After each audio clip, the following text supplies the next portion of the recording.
Absolute cinema చూసాం ఈ test మ్యాచ్లో. One of the best test matches without a doubt. India just 6 రన్లతో ఈ test match గెలిచారు. ఇంత స్మాల్ మార్జిన్తో ఇండియా ఎప్పుడు ఏ టెస్ట్ మ్యాచ్ గెలవలేదు. చాలా డ్రామా చూసాము.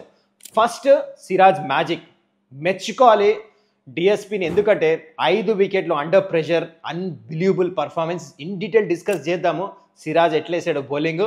అదే కాదు, ప్రసిద్ధ్ నుంచి మంచి support, then Shubman Gill captaincy, England చేసిన తప్పులు, అండ్ ఆల్సో లాస్ట్లో క్రిస్ వోక్స్ ఆఖరికి బ్యాటింగ్కి వచ్చాడు. అందరు ఇమాజిన్ చేసినట్టే ఆ ఆర్మ్ స్లింగ్ వేసుకొని హై డ్రామా జరిగింది. అసలు ఇండియా ఈ టెస్ట్ మ్యాచ్ ఎట్లా గెలిచారో ఇన్ డీటెయిల్ డిస్కస్ చేద్దాం. ఇంకెందుకు ఆలస్యం, లెట్స్ గెట్ ఇంటు ఇట్.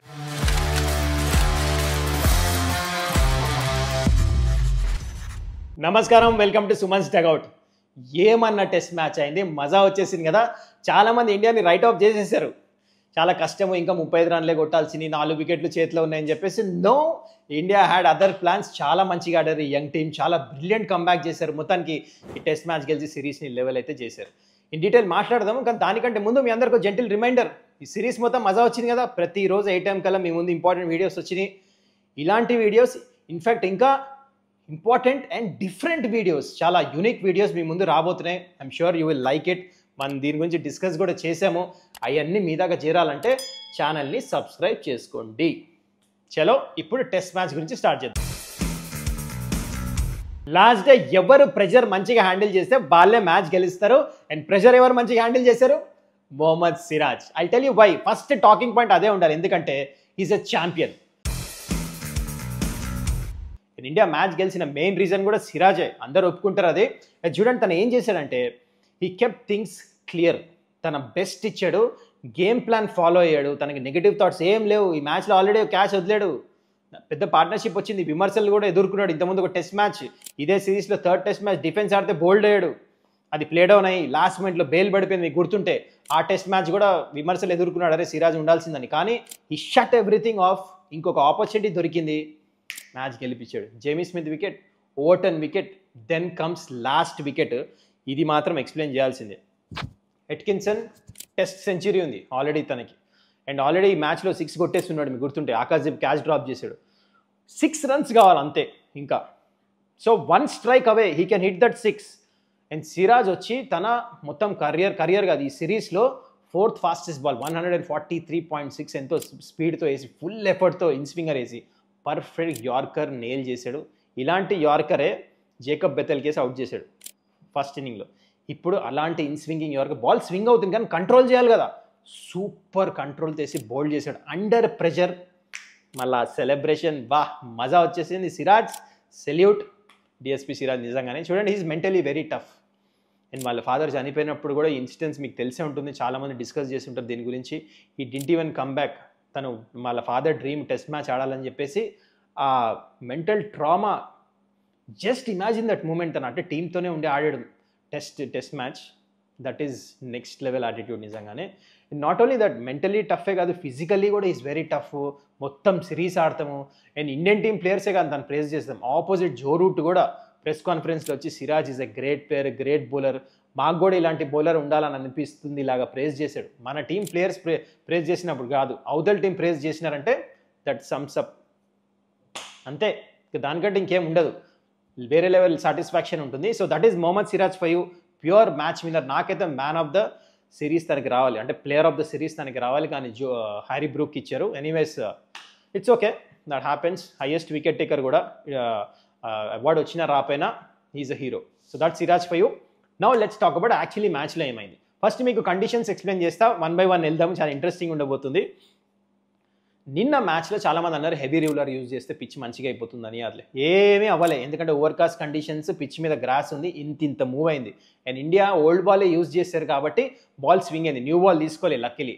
కానీ ఇక్కడ గేమ్ ప్లాన్ అండర్స్టాండ్ చేసుకోండి. ఇండియా ఏం చేశారంటే first in and outs field పెట్టారు మొత్తం. ఓకే, అంటే వాళ్ళకి ఏం డిసైడ్ చేశారు, శుభ్మన్ గిల్ బౌండరీస్ ఏం ఓన్లీ సింగిల్స్తో కొట్టనియండి అని చెప్పేసి. బాల్ కూడా ఓల్డ్ బాల్ అంత ఈజీగా వెళ్ళదు, అందుకని ఓల్డ్ బాల్ యూజ్ చేస్తారు, ఇన్ అండ్ అవుట్ ఫీల్డ్స్ పెట్టారు. Plus Prasidh Krishna first over వేసినప్పుడు ఫస్ట్ 2 బాల్ బౌండరీలు పోయినాయి. ఉన్నాయే 35 రన్స్ అంటే ఫస్ట్ బాల్ 2 బౌండరీస్ వెళ్ళిపోయినాయి. 20 odd రన్స్ ఉన్నాయి. ప్రెషర్లో వచ్చారు ఇండియా డెఫినెట్లీ. ఇంగ్లాండ్ కూడా చాలా కాన్ఫిడెంట్గా ఉన్నారు. యాక్చువల్లీ ఆ 2 బౌండరీలు కొట్టిన తర్వాత కెమెరా చూపిస్తే అసలు సెలబ్రేట్ కూడా చేసుకోవట్లేదు, నార్మల్ ఇట్లా ఉన్నారు అందరు, అంత కాన్ఫిడెంట్ ఉన్నారు. అక్కడ నుంచి సిరాజ్ వచ్చాడు బౌలింగ్కి. సిరాజ్ వచ్చిన తర్వాత గేమ్ ప్లాన్ ఏముండిందంటే, Jamie Smith most dangerous batter, one of the highest run getters ఈ సిరీస్లో, వికెట్ కీపర్. తను మంచి ఫామ్లో ఉన్నాడు, ప్రెజర్ కూడా మంచి హ్యాండిల్ చేశాడు. కానీ ఈ ప్రెజర్ హ్యాండిల్ చేయలేకపోయాడు. ఎందుకంటే వినండి, ఇక్కడ చాలా ఇంట్రెస్టింగ్. జేమీ స్మిత్కి outside off stump outswinger వేస్తే ప్రాబ్లం. తన సిరీస్లో కూడా ఇట్లనే చాలాసార్లు అవుతాడు. ఫస్ట్ ఇన్నింగ్ కూడా ప్రసిద్ధ్ కృష్ణానికి అట్లానే కొడతానికి వెళ్ళి అవుతాడు. సో ఇండియా ఏం ప్లాన్ చేశారంటే, జేమీ స్మిత్కి only outswinger and Siraj చాలా మంచిగా వేస్తాడు. అది 3కి 3 బాల్ అవుట్ స్వింగర్ వేసరికి ట్రాప్లో పడిపోయాడు, క్వాడ్ బీఎండ్ అయిపోయాడు, గాన్. ఇక్కడే ఇంగ్లాండ్ ప్రెజర్లో వెళ్ళారు. కానీ ఇక్కడ జేమీ స్మిత్ చేసిన తప్పేంటంటే, ఆ బాల్ వదిలేయాలి. తను ఏం చేశాడు, డీప్ పాయింట్ ఉన్న తర్వాత కూడా హీ వాజ్ ప్రెజర్లో వచ్చి రన్స్ జల్దీ కొట్టేద్దామని వెళ్ళాడు, అది జరిగింది. That is what happens under pressure. ఇదే అంటారు మెంటల్ టఫ్నెస్ అంటే, ప్రెజెంట్ మూమెంట్లో ఉండాలి. హీ డిడ్ డూ దట్, అది అయిపోయింది. దాని తర్వాత ఓవర్ టర్న్కి కూడా ఏం చేశాడంటే, బాల్ బాగా స్వింగ్ అవుతుంది కాబట్టి అవుట్ స్వింగర్ వేసాడు. ఎక్కువ ఇన్ స్వింగర్ వేయలే ఓవర్ టర్న్కి, అవుట్ స్వింగర్ వేస్తే ఇంకో అవుట్ స్వింగర్ వస్తుందని దాని గురించి వెయిట్ చేస్తున్నప్పుడు వాబుల్ సీమ్ ఫట్ మన లోపలికి వేసాడు, వచ్చి ప్యాడ్కి తేలింది. అండ్ ధర్మసేన ఎంపైర్ డెసిజన్ ఇస్తాం వల్ల ఎంపైర్స్ కాల్, తను కూడా అవుట్ అయిపోయాడు. ఇప్పుడు ఆయన రన్స్ వస్తున్నాయి. ఎట్కిన్సన్ బ్యాటింగ్లో ఉన్నాడు, తను టెస్ట్ సెంచరీ ఉంది, so he can strike the ball well. కానీ ప్రసిద్ధ్ కృష్ణ మెచ్చుకోవాలి, ఎందుకంటే జాస్ టంగ్ కూడా పెద్ద సిక్స్లు కొడతాడు. ఏం చేశాడంటే, జాస్ టంగ్ని బ్లఫ్ చేశాడు, ఫీల్డర్స్ అందరూ వెనకాల పెట్టి బౌన్సర్ వస్తున్నట్టు వేసి లోపలికి వేయగానే బాల్ మీద లేట్ అయిపోయాడు, బోల్డ్ అయిపోయాడు. ఇక్కడ బిలీఫ్ వచ్చేసింది. కానీ వెరీ హార్ట్నింగ్ మూమెంట్. అంటే మీరు కూడా టెస్ట్ మ్యాచ్ చూస్తుంటే, ఆ స్లింగ్ వేసుకొని వోక్స్ వచ్చే స్టెప్స్ దిగి వస్తుంటే, that was a goosebumps moment. అంటే నేను లైవ్గా ఇంతవరకు ఏ క్రికెట్ మ్యాచ్లో ఏ ప్లేయర్ని అట్లా వస్తాం చూడలేదు. రిషబ్ పంత్ని చూసాం, అంటే అదే గూస్ బంప్స్ మూమెంట్ అనిపించింది నాకు, కాల్ ఫ్రాక్చర్ అయిన తర్వాత. కానీ అట్లీస్ట్ ఆయన 2 చేతులతో బ్యాట్ పట్టుకున్నాడు కదా, తినైతే అది కూడా లేదు. స్ట్రైక్ వస్తే ఎట్లా ఆడతాడు అవన్నీ తెలియవు. కానీ it was absolute cinema. Crowd అంతా లేసి చప్పట్లు కొడతాము, ఏమవుతుందో తెలియదు అసలు టెస్ట్ మ్యాచ్. ఇంకా తను వచ్చాడు, జస్ట్ ఇంకా 10 runs కంటే తక్కువ అయిపోయింది టార్గెట్, 2 runs పరిగెడుతున్నారు, ఫీల్డ్ అంతా వెనకాల పెట్టారు. ఇండియా ఏం చేస్తారు మరి, ఎట్కిన్సన్ స్ట్రైక్లో కూడా ఫీల్డ్ అంతా వెనకాల పెట్టాలి. సో లాస్ట్ బాల్ సింగిల్ పరిగెడుతున్నాడు, అక్కడ ధృవజేల్ ఒకటి కలెక్ట్ చేసుకొని కొట్టాల్సింది, కొట్టలేపాడు, కొంచెం లేట్ అయ్యాడు. So India started doing mistakes, కొంచెం ఇండియా ప్రెజర్లో వస్తున్నారు. ఏం ప్రసిద్ధ్ కృష్ణ కరెక్ట్ రైట్ ప్లేస్లో బాల్ పడట్లేదు, దాని తర్వాత అటు ఇటు రన్స్ వెళ్తున్నాయి. కానీ ఇక్కడ I will mention some really interesting and very important stuff. Notice చేయండి, గిల్ క్యాప్టెన్సీ. మీకు గుర్తుంటే గిల్ ప్రసిద్ధ్ కృష్ణ బౌలింగ్ వేస్తున్నప్పుడు వెళ్ళి ప్రతి బాల్ చెప్పాడు ఏం చేయాలని, ఎందుకంటే తను కొంచెం wayward, he was not clear with his plan. అందుకని ప్రతి బాల్ సిరాజ్ బౌలింగ్ వేస్తున్నప్పుడు అసలు దగ్గర కూడా వెళ్ళట్లేదు, సిరాజ్కి వదిలేశాడు. This is matured captaincy. ఎప్పుడు చెప్పాలో ఎప్పుడు చెప్పకొద్దో కూడా చాలా చాలా ఇంపార్టెంట్. అండ్ దాంతోపాటు కొన్ని ఫీల్డ్ ప్లేస్మెంట్స్ పెట్టాడు. ఎంత బయట నుంచి కోచ్ చెప్పినా లోపల మీరు హ్యాండిల్ చేస్తాం ఎవ్రీ బాల్, చాలా important. I think Gill has done that perfectly. గుర్తుంటే కొంచెం స్లాష్ చేశాడు batter, exactly I don't remember, కానీ కరెక్ట్ థర్డ్ మ్యాన్ ఉంది అక్కడ. డ్రైవ్ కొడితే డీప్ పాయింట్ ఉంది, పుల్ కొడితే డీప్ స్క్వేర్ లెగ్ ఉంది. అసలు రన్స్ డ్రై చేసేసాడు గిల్. కేఎల్ రావుడ్గా వెళ్ళి చెప్తుంటే మూమెంట్స్ చూశాను నేను మ్యాచ్లో, ఇన్నట్టే వింటున్నాడు కానీ, but he is taking his decisions very strongly, is believing in his self. Super captaincy, నిజంగా నాకైతే చాలా నచ్చింది.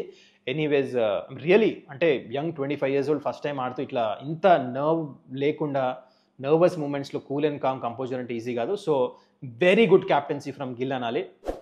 What you think about it కింద కమెంట్ చేయండి మీరు కూడా మ్యాచ్ చూస్తుంటే.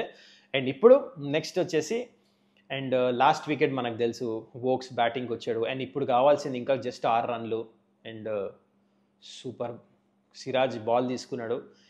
ఇలాంటి మూమెంట్సే డిసైడ్ చేస్తాయి. ఇందాక చెప్పినట్టు ఆ యార్కర్ వేసి బౌల్డ్ చేసేసాడు. ఇట్ వాజ్ అ వెరీ, అంటే అవతల పాక్ ఇంగ్లాండ్ కంప్లీట్లీ డిసప్పాయింటెడ్. కానీ సిరీస్ అట్లా జరిగింది. It has to be 2-2. ఇది జస్టిఫై అయింది స్కోర్ లైన్, ఎందుకంటే 2 teams ఇట్లా నువ్వా నేనా అని నడిచింది మొత్తం టెస్ట్ సిరీస్ అంతా. ఇండియా ఫస్ట్ వాళ్ళు గెలిచారు, ఇండియా కంబ్యాక్ చేశారు, మళ్ళీ వాళ్ళు గెలిచారు, మళ్ళీ డ్రా చేశారు, దాని తర్వాత మళ్ళీ ఈ మ్యాచ్ గెలుస్తాము. సో పర్ఫెక్ట్ ఎండింగ్ ఉండింది.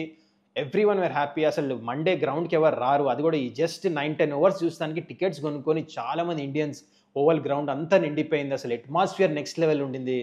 నార్మల్గా అవ్వాలి test match. Lot to learn ఈ టెస్ట్ సిరీస్లో, ఎందుకంటే యంగ్ టీం ఎవరు అందరు రైట్ ఆఫ్ చేశారు. విరాట్ కోహ్లీ, రోహిత్ శర్మ, ఆర్ అశ్విన్ ఎవరు లేనప్పుడు ఎట్లా ఆడతారని సూపర్ ఆడి డ్రా చేశారు సిరీస్ని. నాకైతే గెలిచినట్టు లెక్క ఇది. మరి మీరు చెప్పండి, how did you enjoy this series? మొత్తానికి అవుట్ స్టాండింగ్ క్రికెట్ ఆడి సిరీస్ అయితే డ్రా చేశారు. ఇమోషనల్ మూమెంట్స్ చూసాము. ఇప్పుడు ఎట్లా అయిపోయిందంటే ఈ టెస్ట్ సిరీస్ మిస్ అవుతాం. రేపు లేసి మళ్ళీ టెస్ట్ మ్యాచ్ ఇంకోటి ఉంటే బాగుండు అని చెప్పేసి అలా ఇమోషనల్ టెస్ట్ సిరీస్ చూసాం మనం మొత్తం. ఈ టెస్ట్ మ్యాచ్ కూడా icing on the cake last day. Amazing test match, మజా వచ్చింది. మరి మీరు చెప్పండి ఎంత మజా వచ్చిందో, ఇంపార్టెంట్ మూమెంట్స్ ఏది నచ్చిందో ఈ 5th day. How did you enjoy Siraj Miya's bowling?